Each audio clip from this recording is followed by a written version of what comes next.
ಸ್ಕೂಟಿಯಲ್ಲಿ ಕಂದನನ್ನ ಕೂರಿಸಿಕೊಂಡು ಚಾಲನೆ ಮಾಡುತ್ತಿದ್ದ ಮಹಿಳೆ ಅಪಘಾತಕ್ಕೀಡಾಗಿ ಸ್ಥಳದಲ್ಲೇ ಸಾವನ್ನಪ್ಪಿದ್ದು, ಮಗು ಸ್ಕೂಟಿ ಚಕ್ರಕ್ಕೆ ಸಿಲುಕಿತ್ತು. ಅದರ ತಲೆ ಮತ್ತು ಕೈ ಮಾತ್ರ ಹೊರಚಾಚಿದ್ದು, ದೇಹ ಚಕ್ರದ ಒಳಭಾಗದಲ್ಲಿ ಸ್ಪೋಕ್ಸ್ಗಳ ಮಧ್ಯೆ ಸಿಲುಕಿತ್ತು. ಈ ಮಗು ವಾಹನದ ಸೈಲೆನ್ಸರ್ ಇದ್ದ ವಿರುದ್ಧ ಭಾಗದಲ್ಲಿ ಸಿಲುಕಿದ್ದರಿಂದ ಸುಟ್ಟ ಗಾಯಗಳಾಗಿರಲಿಲ್ಲ. ಸುಮಾರು 8 ಜನ ಮಗುವನ್ನ ಚಕ್ರದಿಂದ ಹೊರತೆಗೆಯಲು ಪ್ರಯತ್ನಿಸಿದ್ರು. ಕೊನೆಗೆ ವಾಹನದಿಂದ ಚಕ್ರವನ್ನ ಕಳಚಿ ಮಗುವನ್ನ ಕೂಡಲೇ ಆಸ್ಪತ್ರೆಗೆ ಕೊಂಡೊಯ್ಯಲಾಯಿತು. ಈ ಘಟನೆ ನಡೆದ ಸ್ಥಳ ಮತ್ತು ಮಗುವಿನ ಪರಿಸ್ಥಿತಿ ಹೇಗಿದೆ ಎಂಬ ಬಗ್ಗೆ ಮಾಹಿತಿ ಇಲ್ಲ.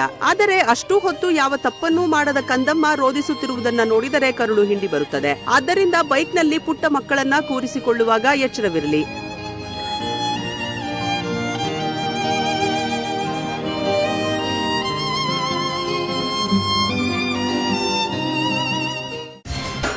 ಒಂದು ನಿಮಿಷದ ವಿಡಿಯೋ ನ್ಯೂಸ್ ನೋಡಲು ಗೂಗಲ್ ಪ್ಲೇ ಮತ್ತು ಆಪಲ್ ಸ್ಟೋರ್ನಿಂದ ನ್ಯೂಸು ಆಪ್ ಡೌನ್ಲೋಡ್ ಮಾಡಿಕೊಳ್ಳಿ.